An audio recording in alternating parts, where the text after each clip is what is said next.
Lonkoilla voimalla tuli tuhotekniikka. Soturin polku jatkuu ja nyt mennään tutustumaan semmoiseen lajiin kuin Bajiguan. En tiedä kuinka lausutaan, mutta se mistä se on erityisen tunnetuksi tullut, niin se on ollut käytössä Kiinan keisarien ja diktaattoreiden henkivartioiden semmonen spesifilaji. Ja se on kehitetty ilmeisesti alkujaan, tai se on ollut käytössä niin kuin Kiinan kapinallisilla, Kiinan armeijalla, Kiinan poliisivoimilla, suunniteltu nimenomaan niin kuin, että saa läheltä tehtyä mahdollisimman paljon tuhoa. Eli nyt on taas oikeasti jälleen kerran jännän äärellä. Katsotaan, että onko niin tehokkaita kuin väitetään. Lähde seuraa matkaa. Innolla odotan, että minkälaista uutta tekniikkaa ja filosofiaa ja oppia me tänään saadaan käyttöömme ja mukaamme. Mä oon ammattilaisvapaattelija Valtteri Hakkinen. Mä oon ottanut tehtäväksi käydä tutustua eri kamppailulajeihin, mitä Suomesta löytyy. Mun elämä on pyörinyt pitkästi vapaattelun parissa. Meillä on Suomessa niin paljon muitakin lajeja. Tänään meillä onkin vähän erilaiset treenit. Eli ihan privaatti valmennus. Päästään varmaan tätä kautta vieläkin syvemmälle siihen, mistä Bajiguanissa on kyse. Nyt mennään vielä syvemmälle eri konseptissa soturin polulle. Lähdetään.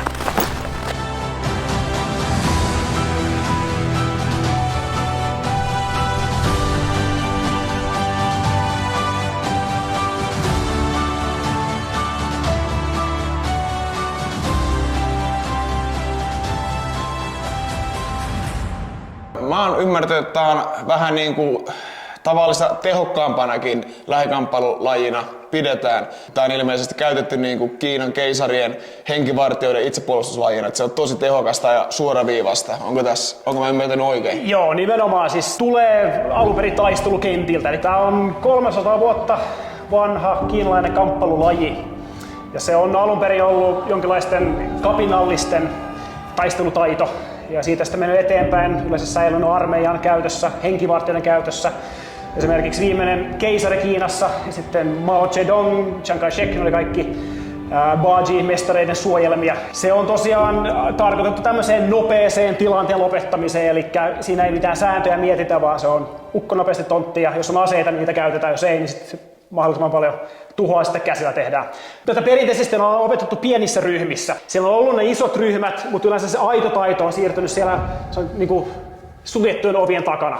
Eli tämä on semmoinen syvä taito, mikä yleensä on tuotu opettaja-oppilassysteemillä. Niin mä oon yrittänyt vähän säilyttää sitä meininkiä täällä Vaasassa, että pienet porukat ja enemmän tämmöistä one-on-one-opetusta.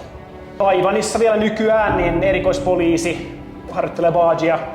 Ja myös mun oma opettaja Lü Bachun, hän asuu Pekingissä, opetti siellä erikoispoliiseja. Toki tätä on myös sovellettu itsepuolustukseen, myöskin ihan kehäkamppailuun, mutta siihen se ei ole ihan optimoitu. Eli tämä on nimenomaan taistelulaji.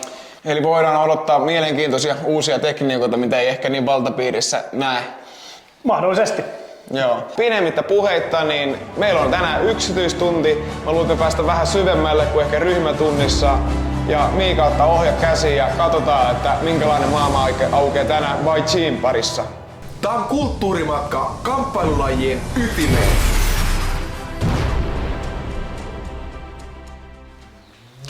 Jalat on tässä yleensä aika kovilla alussa, eli kehitetään paljon tämmöistä jalkarakennetta.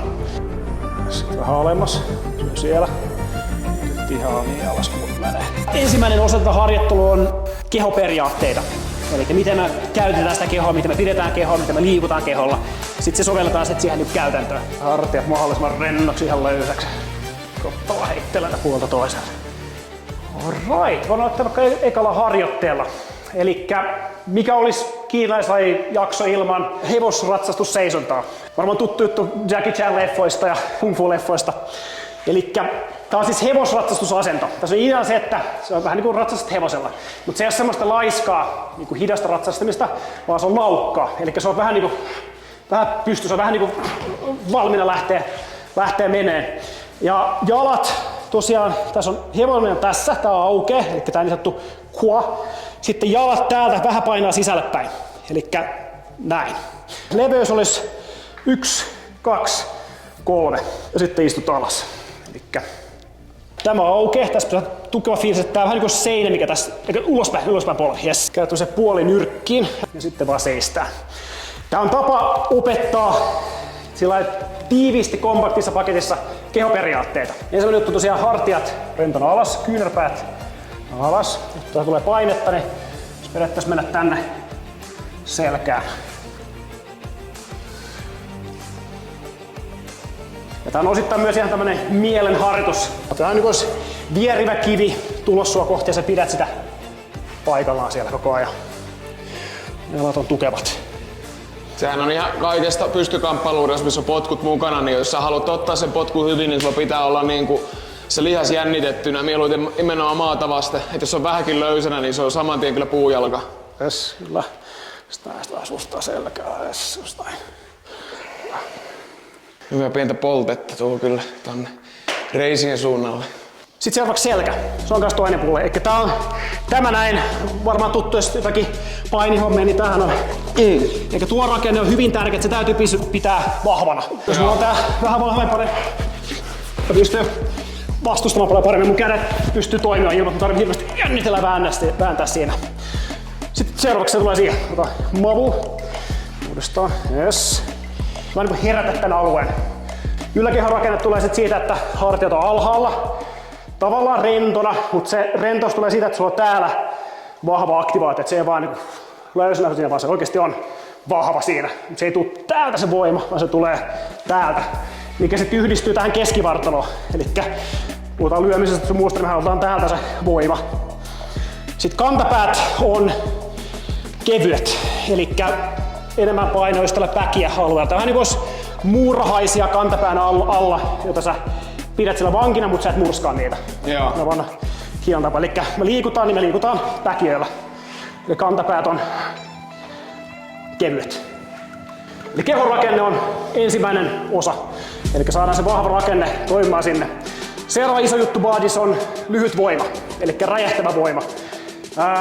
Se on oikeastaan se, mistä Badi on kuuluisa. Eli kaikki muodot, liikkeet näkee se aina lyhyellä räjähtävällä voimalla. Elikkä niin sanottua vyön vetoa. Sitten tästä.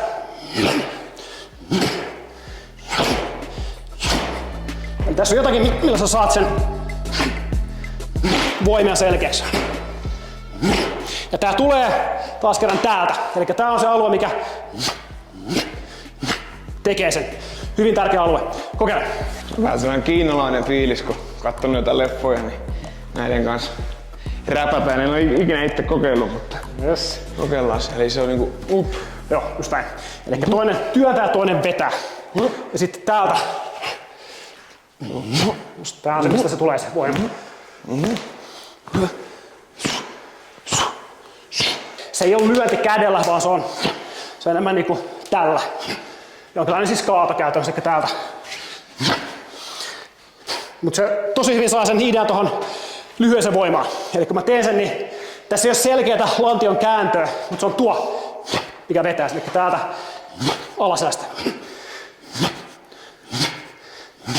uloshengityksellä aina. Yes, uloshengitys. Ja se hengitys on, puhutaan höng. Eli se on... Eli se tulee täältä niinku syvältä vatsasta. Tuo on semmonen, mikä kehittyy pikkuhiljaa ajan myötä. Mutta se on tavallaan semmonen niinku... Höng.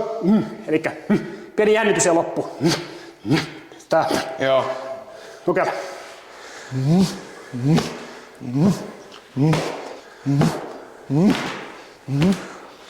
Kääntöä. Pieni semmonen kääntö tuolta. Ei, jos mä lyön tänne, niin se kääntyy tonne suuntaan. Just näin. Eli tää on se, mistä liike tavallaan lähtee voima. Aina kun mä liikun, jalat yhdistyy tähän pisteeseen myöskin. Eli kun mä liikun, niin se lähtee täältä. On se pieni piste, missä lähtee. Jos mä lyön, se on aina tuo tavalla, mikä sen aloittaa, pistää käyntiin. Ja se tosiaan sitten yhdistyy tähän selkään pikkuhiljaa, eli selkä tulee vahvaksi. Eli se aina pidetään siellä niin kuin taustavoimana.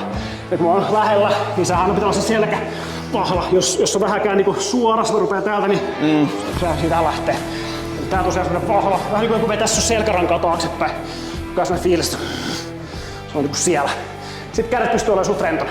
Eli ne pystyy toimimaan, lyömään, painimaan, vetämään, tekemään mitä tahansa. Kroppa on siellä taustalla vahva. Joo, hyvä. Yes.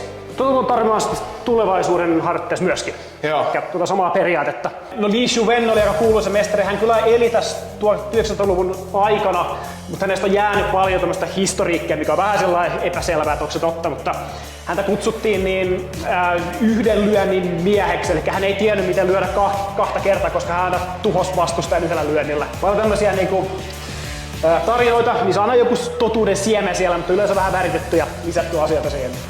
Joo. Voidaan todeta siis, että hän on ollut kova lyöntinen kaveri, jos yhden lyönnin on tuhonnut vastustaja. Yes, eli seuraava juttu olisi sitten, lähdetään liikuttamaan tätä rakennetta. Eli tää on semmoinen selkeä tapa saada se periaate sinne, mitä sun pitää, mitä sun pitää aktivoida. Samat periaatteet, nyt mä lähden liikuttamaan sitä. Eli tää on tämmönen välivaihe seisonnan ja vapaan liikkeen välillä. Ja kaikki liike, mitä mä teen, niin taas lähtee tätä lantiosta, just tää alaselkä. Ja sieltä sulkeutuu, avautuu. Sulkeutuu, avautuu. Sulkeutuu ja sitten avautuu. Kyllä. Ja kaikki liike sieltä alaselästä. Se on se pääjuttu. Kädet on vaan suht rentona siinä. Sulkeutuu, avautuu. Takajalka ihan täysin ylhäällä. Koko ajan päkiöllä toimintaa.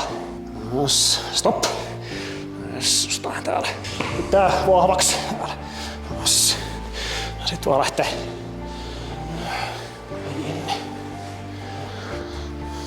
Ja tää sulkeutuminen ja avautuminen, niin se on semmonen aika syvä konsepti kiinalaislajeissa. Elikkä kaikki on avautumista ja sulkeutumista. Mä suojaan, mä suljen, kun mä lyön, mä avaudun. Sulje, avaudu, sulje, avaudu. Kiinni, auki, kiinni, auki. Kun on kiinni, kaikki rintakehä, kaikki sulkeutuu täällä. Ja sitten auki. Kiinni. Lisää puolustus, hyökkäys. Sitten tässä on tärkeä tämä vahvaksi. Eli tää tosiaan, kun täältä tulee painetta, niin tää pysyy vahvana. Jos on vähän liian takana, niin sit se lähtee. Ja tää lavan rakenne on se tärkeä. Ja tässä vähän tämmöiset kiinalaiset vipat kieltämättä tulee. Ihan mielenkiintoista filosofiaa tähän mennessä. Katsotaan mitä tässä vielä tulee. Jees. Sitten voidaan lähteä välinetreeniin. Keihäs on Bajin erikoisuus, eli isot keihäät. Voidaan sillä vähän aloittaa nyt. Se on hyvä tapa kanssa treenata kehon käyttöä ja sitä räjähdystä siellä samalla. Niin mulla on tässä tämmönen aikuisten keihäs, sitten on nää pari treenikeihästä tässä, niin voidaan vaikka niillä aloittaa ekaksi. Taas ihan uudet asiat meikäläiselle. Vähän on ollut keppejä, mutta ne on vähän lyhyemmässä muodossa. Nyt on niinku sellainen... No en tiedä voiko järeiksi sanoa, nää heiluu jonkin verran, mutta pitkiä ainakin. Joo, voidaan ottaa eli oikea puoli taakse, vasen tähän eteen. Miten jos on vasenkätinen? Sitten on vasemmalla, se on ihan jees, kyllä. Keihästä pidetään sillä, että ihan lyhyesti vaan, niin se menee tuohon kämmen tyveen, tuetaan se keihäs. Nyt ensimmäinen liike, pisto, eli eteenpäin. Eli se keihäs lähtee täältä lantiolta, kiertää, kämmenä vähän ylöspäin, just näin.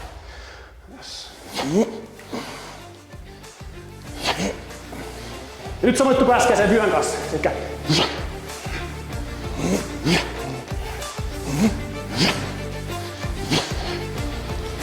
Sulla on se rakenne siellä vahvana.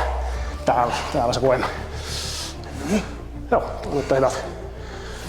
Eli tää on yksi tapa harjoitella lyöntivoimaa.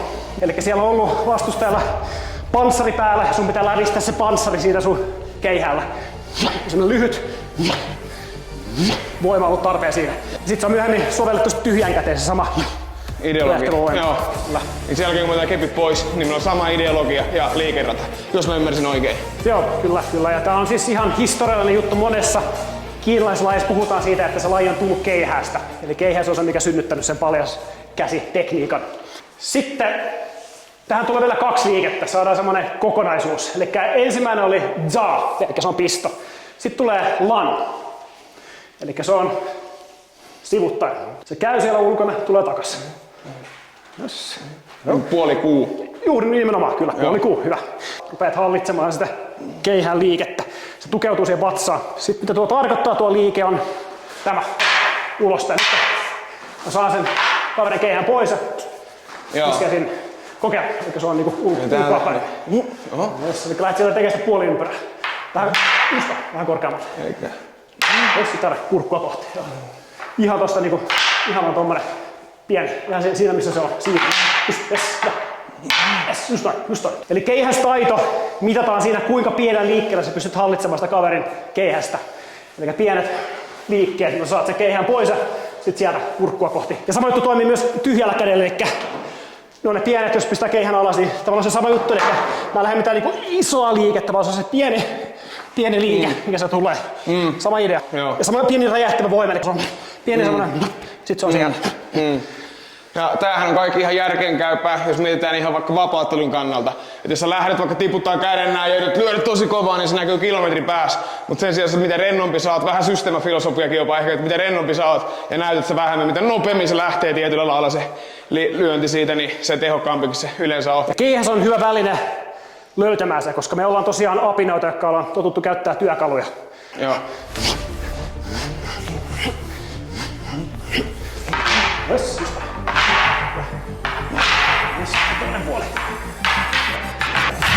Ja sit suoraan valmiina heti iskemään. Hyvä, just näin. Ja taas kerran palataan siihen lyömiseen, eli jos mä teen joku liikkeen, niin se ei voi olla semmonen, että mä pistän kaikki sieltä, jaa, sit se on siinä. Vaan se on niinku, sit se on heti valmiina siinä hyökkäämään. Tuossa keihässä toki harjoitellaan sitä isoa pistoa, mutta käytännössä tulee olemaan semmonen pieni pisto.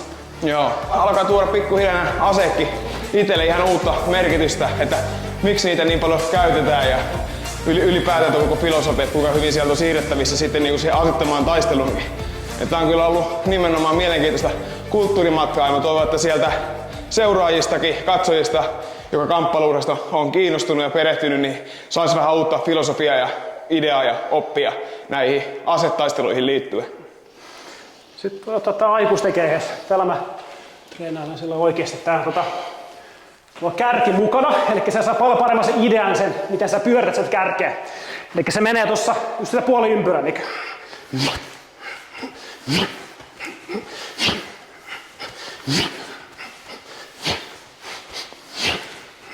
Se on ikään kuin blokki-isku. Yes, just näin. Ja hyvä voimaharjoittelu. Kokeillaan. On varmasti. Tuolla on vähän raskaampi. Joo. Eli... Oho, tässä on vähemmän pitkiä. Tai siis enemmän. Joo. Sitten taas voit pitää voimalla käsillä kiinni. Pieni pito tonne loppuun. Ja sitten vielä taakse. Se on niinku hallinnassa lopussa. Ja kuvittaako nämä Baatsi-tyypit, kun ne on pitkän aikaa ollut tuossa hevosratsastusasennossa ja tuosta lähtee kunnon pommi, niin se on häjyä jälkeen ollut varmaan aikoinaan, kun noita on oikeasti käytetty niin kuin tosi toimissa. Ja se on ollut varmaan aika raju meininkiä tuohon aikaan. Jees, noin. Voitaisiin mennä pikkuhiljaa käytäntöhommiin. Pystyykö tätä lyödä sillä? Joo. Pystyykö tätä lyömään niillä? Joo, kyllä toki. Noilla. Niin, keihällä, joo, no siis mä pistin tuohon 2 vaparihanskaa yhden keihään päähän ja teippasin, niin sillä mä oon sitten treenannut. Joo. Se on hyvä väline, koska sillä pystyy ehdollistamaan, eli just se ei ole vaan säkki, vaan sillä on näitä silmiä, korvia ja sun muuta. Nämä on myös tärkeitä kiinalaislajeissa tosiaan häijyttemput, eli kun mä päästään lähellä, niin mulla on sitten kaikkia, mitä haluan tehdä kaverille. Niin, tää on hyvä siihen.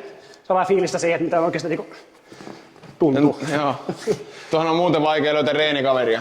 Joo. Ja se mikä näistä itsepuolustuslajeissa niin poikkeaa kamppailu-urheilulajeissa on nimenomaan se, että siinä käytetään aika niin raastikin häikäilyttömästi kaverin hyväksi kaikki, että sä pystyt painaa silmi, repii korvista, potkii munille, mikä on sitten taas ihan niin normi kamppailu-urheilulajista niin kielletty ja ihan syystäkin. Mutta se on niinku ehkä sellainen suurin ero kamppailu-urheilun ja sitten tommosen niinku itsepuolustuslajien kanssa. Joo, mä ainakin katon nuo niinku liikaiset tempot semmosena purkin avaajina. Eli se ei ole mikään semmoinen vapahtava juttu, että nyt mä lähden sun silmiin, niin sä tuhoudut siinä, vaan sun pitää oikeasti pysty liikkumaan, suojautumaan, mennä sisälle. Sulla on hyvä rakenne, sä pystyt painimaan kaverin kanssa, sit siihen päälle tulee se joku juttu, mitä sä voit vähän rikkoa kaverin rakennetta ja sit siitä se lähtee maahan. Ja niin kuin ollaan aikaisemmissakin jaksoissa käyty, niin ykkösjuttu oikeasti on semmoinen nopeat jalat, 400 metriä tosi kova, niin on jo aika vahvoilla. Selviytymisen kaava mahdollisimman pienellä haitalla. Näytäks mä sulle vaikka ekaksi? Mä voitais selittää näitä periaatteita samalla kun mä näytän. Voit sit runnoa mua niillä periaatteilla.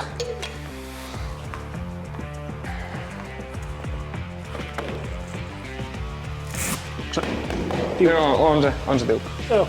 Jee, saatko ton?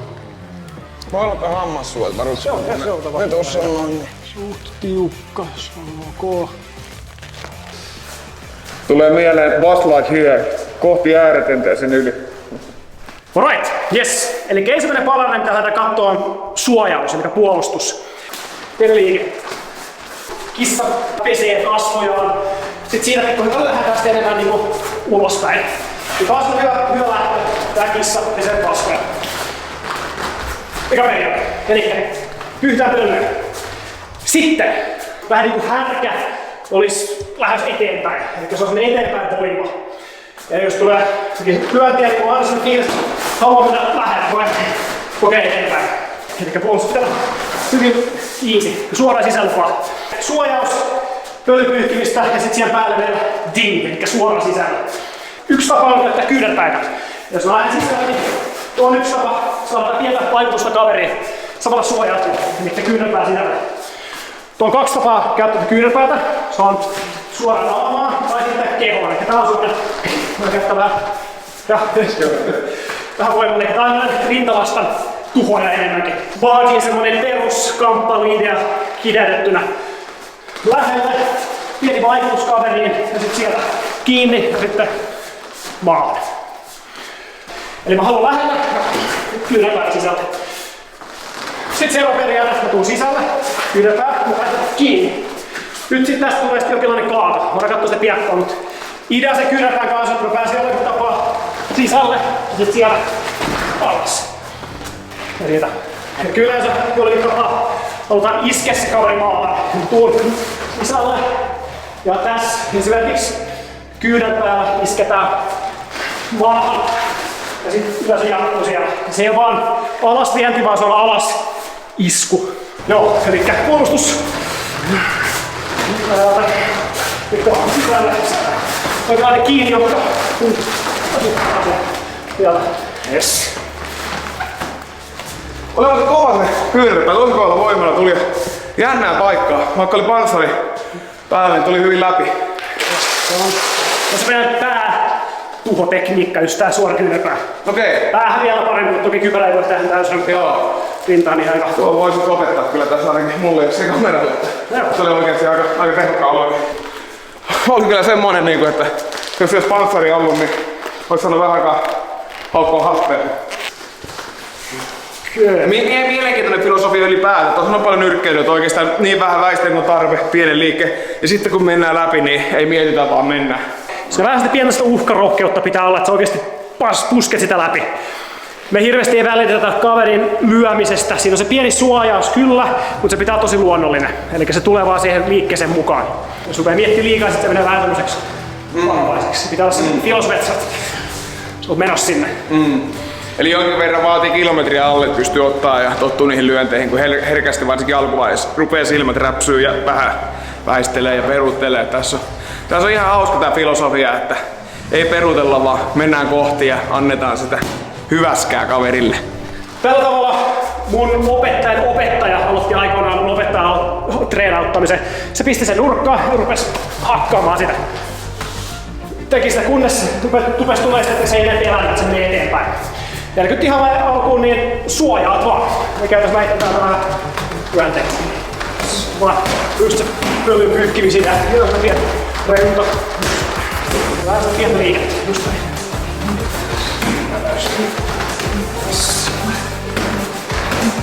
Sitten mietitään sen diin. Ja nyt vähän niin kuin tulee eteenpäin.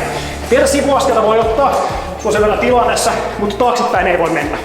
Elikkä vanha periaate on se, että sä taistelet vähän niin kuin sä olisit kallion kielekkeellä. Jes, eli nyt vähän eteenpäin. Just näin. Just näin. Just näin. Dingo kai päässä.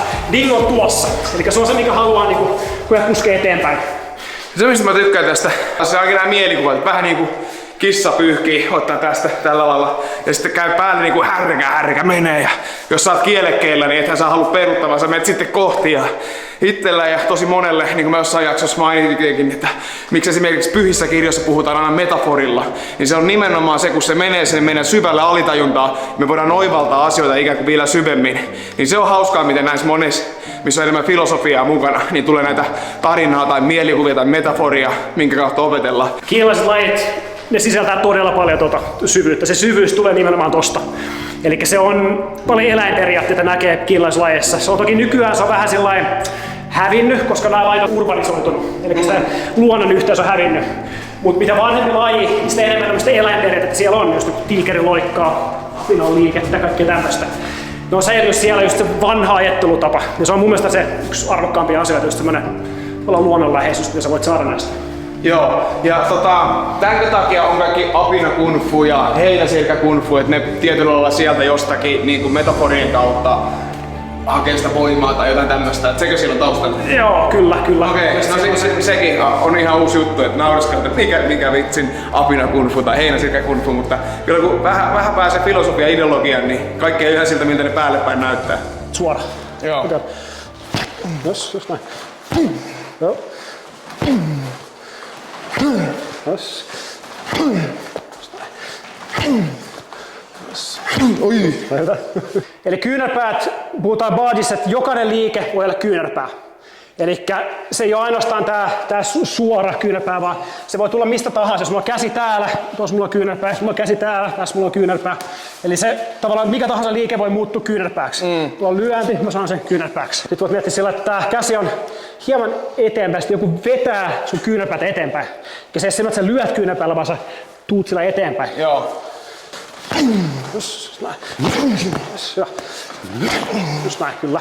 Detalji, käsi kääntää vähän näin. Tämä aktivoi nämä lihakset paljon vahvemmin tähän. Eli se koko tukevuus lähtee tuolta, no oikeastaan täältä selästä lähtee, mutta tähän asti. Pieni kääntö tossa. Okei. Eli sä tuut yes, just näin. Ja tuo on se perustekniikka. Ja sit mitä sä saat sen sisälle, 2 eri tapaa. Eli se on just se, että sä suojaat, tuut sillä kyynärpäällä. Tai sitten, että sulla on jotakin, mikä sä teet tonne ylös, eikä se sitten sieltä sisällä. Joo. Mut voidaan katsoa. Hyvä.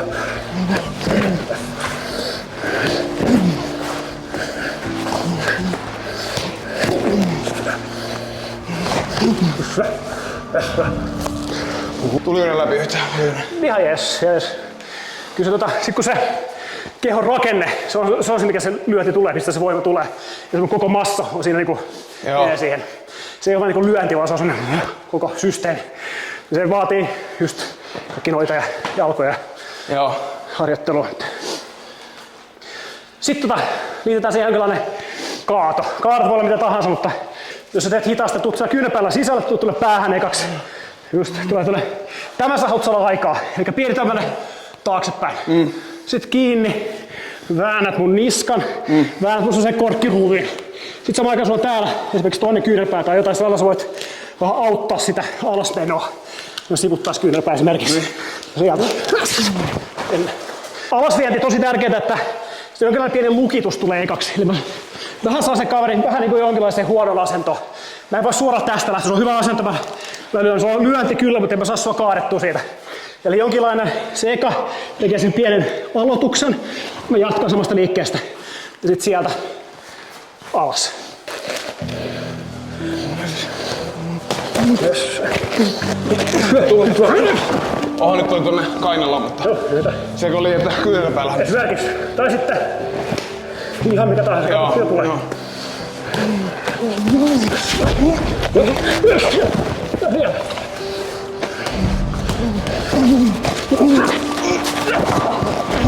Justiin. Yes. Eli vaan käytetään sitä momentumia hyödyksi, mikä saadaan. Niin, joo. Just näin. Hyvä. Ja sitten toki tulee purkin avaajat tässä vaiheessa. Eli jos mä tuun sisälle, mä en ihan saa sitä asentoa rikottua. Nyt mä lähden hakemaan sitten täältä silmiä näitä. Näillä mä saan sen auki ja sitten lähtee siitä alas. Joo. Kyllä tässä pikkuhiljaa ehkä alkaa uskoa sitä alun tarinaa, että ehkä sillä vinha totuuden siemen oli, että on ollut Kiinassa aikana joku mies, joka yhdellä iskulla tiputunut kavereita, että kyllä tuo kyynärpää, kun sä saat sen sun koko vartalon voima ja varsinkin jos ajatellaan, että siellä ei ole mikään ammattiurheilija vastas, niin ihan varmaan niin nukahtaa jo vähän niin huonommallakin tekniikalla. Plus se, että sä saat sen sun vartalon voima silleen. Sitä kanssa harjoitellaan tällä niin yksittäisellä liikkeet ihan vaan niin soolona. Haetaan sitä voimaa siihen. mun tapa opettaa on enemmän just ekas käytännön kautta. Ekas kautta, miten se toimii ja sitten sen jälkeen otan miettiä sitä liikettä ja hieman mekaniikkaa siihen. Perinteisesti aika monesti on tehty sillä, että tehty monta vuotta sitä suololiikettä ja sitten vasta otti miettiä, miten se toimii. Et se ei ole ihan se nykypäivän tapa mun mielestä. Joo, vähän koulukunnasta kiinni. Ja nykyään ihmiset on niin kärsimättömiä, että Joo, ne ei jaksa 3 vuotta tehdä yhtä liikettä ja sitten katsoa, miten se toimii. Juuri näin, kyllä. Se on totta. Ja toki mun mielipide, että tällä treenattiin siis aikoinaan, silloin perinteisesti, kun oikeasti käytettiin tätä lajia. Oikeesti tää on ihan niinku, tää on omalla lailla mielenkiintoisempia lajeja. Hyvä. Olin niinku usein skeptinen, mutta täällä on kulttuurimatka, mielenkiintoisia. Joo.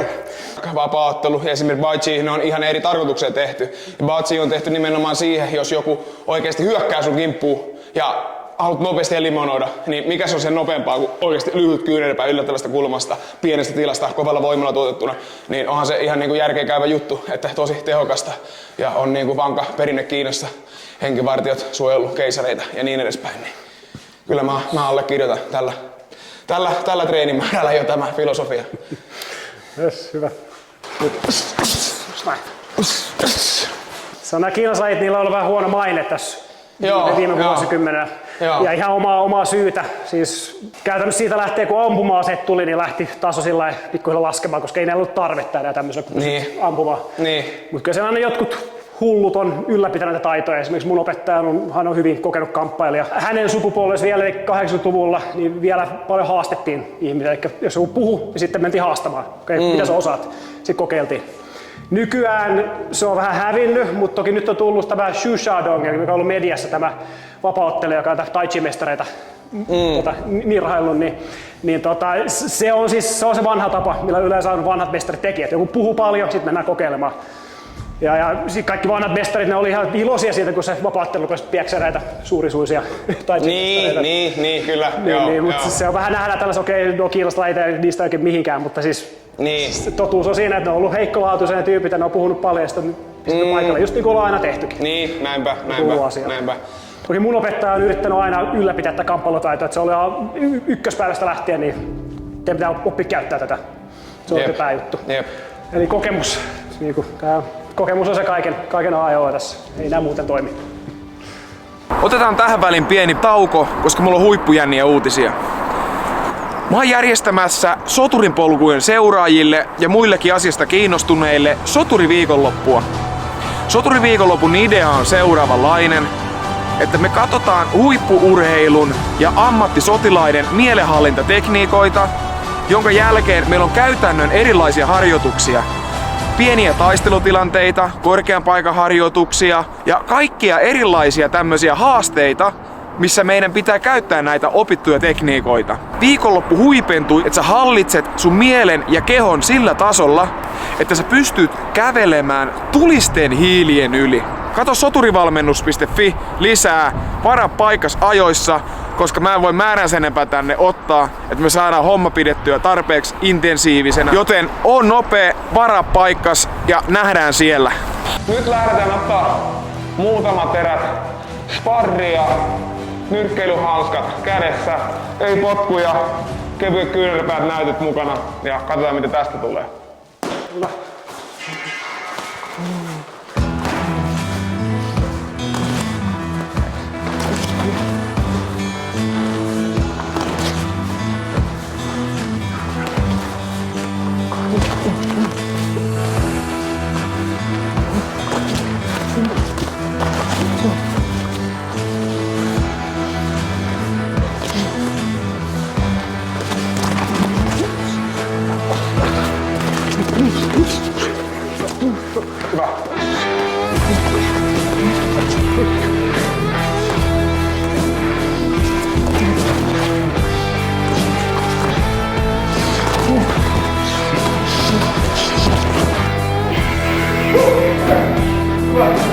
Hauskaa, kyllä se yhdistää. Kamppailun yhdistää.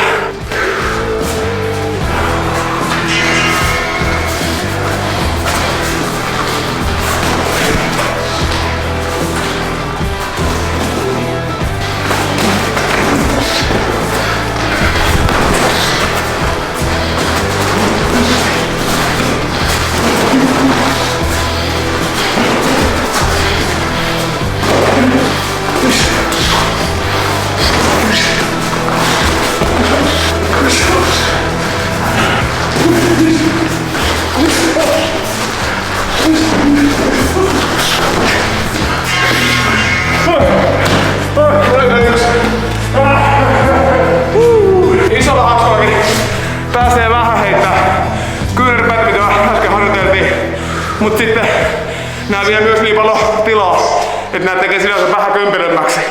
Että se menee enemmän nyrkkeilymäiseksi.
Kyllä, vanha vietä. Vanha vietä. Joo. Kyllä siellä niinku sai välistä puolin ja toisin upotettua rennosti ja fiksusti totta kai kun sparrataan. Mutta se mihin pitää olla aina tyytyväinen ja mikä sparrin idea onkin, niin harjoitella näitä uusia taitoja. Ja mä sanoin, että muutaman kerran mä sain ihan ok merkattua kyyden päällä. Miltä se vaikutti? Joo, se tuli hyvin. Just se vastapallo on tulossa päälle, niin siinä on just se paikka. Joo. Sitten lähitilanne käydät yhdessä siitä. Se on se kohta, missä tapahtuu asiat. Joo. Sen ainakin huomasin, että mitä niin oikein korostettiin, ilmeisesti niin korostetaan ylipäätään se, kuinka se voima lähtee jaloista ja lantiosta. Ja sama se on oikeastaan niin kaikessa kamppailu-urheilussa. Mutta teillä siellä on oikein tommoiset vahvistavat treenit ja te olette paljon tommosissa vähän niin kuin haastaviskin asennoissa tietyllä lailla, että se on aika tuskastakin jossain kohtaa olla siinä hevosratsasta asennossa ja tällä lailla. Että. Kyllä, joo, se luodaan se voima sinne, että se pystyy olemaan siinä. Sitten kun se on, voit olla siellä alhaisessa asennossa, niin semmoinen vähän ylempi asento niin on ihan lasten leikkiä. Sä pystyt liikkumaan koko skaalalla vapaasti. Me puhuttiin alun perin, niin mä puhuin siitä, että mä haluan antaa mahdollisimman autenttisen kuvan kiinalaisista lajeista, mitä mä voin ilman tupakkaa ja pirtua. Siinä on puolittain huumoria, mutta siis siinä on totuuden siemen myöskin. Eli yleensä meillä on sellainen kuva näistä aasialaisista mestareista, että on semmoisia suurempia kuin elämä, moraalimartioita, pitkä parta, pitkä kaapu ja niin poispäin. Mutta todellisuudessa, kun sä menet Kiinaan treenaamaan, niin siellä vedetään röökiä ja ollaan kummalla puolet ajasta käytännössä. Ja ne on kamppailijoita ne ihmiset, ne ei ole mitään moraalivartijoita. Ja on nimenomaan sellaisia tyyppejä, joilta sä opit sitä kamppailua, jotka on käynyt siellä kamppailussa. Ja ne ei välttämättä ole mitään kilttejä tyyppejä aina, mutta sieltä se paras oppi tulee. Kyllä. Kuinka paljon sä oot käynyt niin tätä Bai Chita treenaas tuolla Kiinan maalla? Mun opettajan kanssa ollaan käyty useamman kertaa, että 2008 oli eka kerta Pekingiin ja hän tosiaan vei meitä sinne vähän sillä idealla, että hän halusi näyttää meille, että mistä hänen lajinsa tulee, mitä hän on oppinut aikoinaan. Ja se on just tää sylinteri tässä, lantiopohjapalle ja vinnot vatsalihakset, joka luo sen sylinteri. Eli sehän on se, mikä tukee selkärankaa ja se on käytännössä meidän kehon voimapesä. Eli sitä mä haluan oppia käyttämään. Ensinnäkin se on se hengitys, ja sitten mä haluan oppia liikuttamaan sitä myöskin. Eli kaikki näitä vääntelyharjoituksia, mitä tuossa alussa tehtiin, niin me pidetään se, liikutetaan sitä.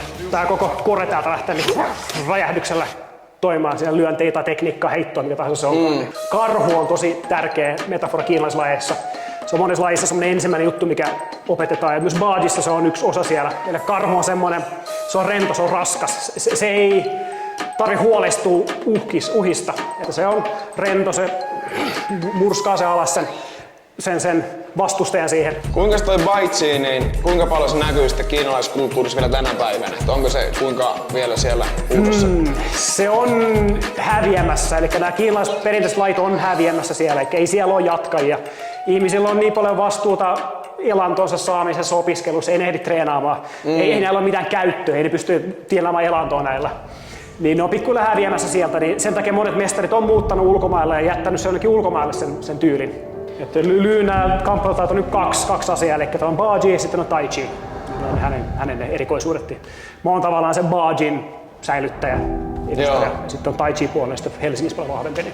Joo, se on mun mielestä tosi arvostettavaa ja tärkeää, että näitä perinteitä pidetään kuitenkin, ettei kaikki häviää ja siellä on kuitenkin niin paljon opittavaa ja ammennettavaa niin kuin tämänkin päivän ihmisillä ja tällä lailla, että se on tärkeää, että erilaisia perinteitä pidetään yllä ja pyritään siihen. Ja kaikki nuo eläinmetaforat ja kaikki noin, niin kyllähän niin kuin mieli vaikuttaa suoraan meidän toimintaan, miten me ajatellaan ja tällä lailla, niin kyllähän sieltä oikeasti saa niin kuin semmoista voimaa ammennettua kyllä paljon, kun sitä osaa käyttää. Ja mitä itsekin kun psyykkiseksi huippuvalmentajaksi opiskellut, niin nimenomaan kun ollaan haastateltu huippu-urheilijoita, että mikä siellä on, että mikä erottaa niin kuin ne ihan siellä huipulla, että ketkä on parhaita ja ketkä ei. Niin mitkä repii ne viimeiset erot, niin kyllähän niin kuin se on 89% tuolta korvien välistä.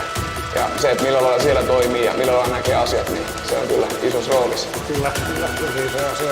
Iso asia koko elämän palettiin. Nyt on By G koettu ja täytyy sanoa, että en ole itse varmaan ottanut vastaan noin kovaa niinku kyynärpäätä, mitä siinä alkupuolella tuli. Että sinänsä tehokkaita, että mennään kovaa päälle ja ei välitetä siitä, jos kaveri lyö vastaava. Mennään ja sitten tiputaan sitä kovaa kyynärpäätä. Että en yhtään ihmettele, että on ollut niinku kiinalaisten keisarien henkivartien laji. Tosi mielenkiintoinen laji. Toivottavasti on teillekin tullut lisää juttua ja tällä lailla. Laita kommentteihin, mitä tykkäsit jaksosta, onko jotakin toiveita, ajatuksia sarjan suhteen ja muuten seuraa matkaa, koska soturin polku jatkuu. Vedä ihan niin paljon kuin lähtee. No, teen vaan läpi. Eli suomalainen sotataito on semmoinen iso taito, sitä on kaikkialla Suomessa. Tärkeämpi termi on selviäminen.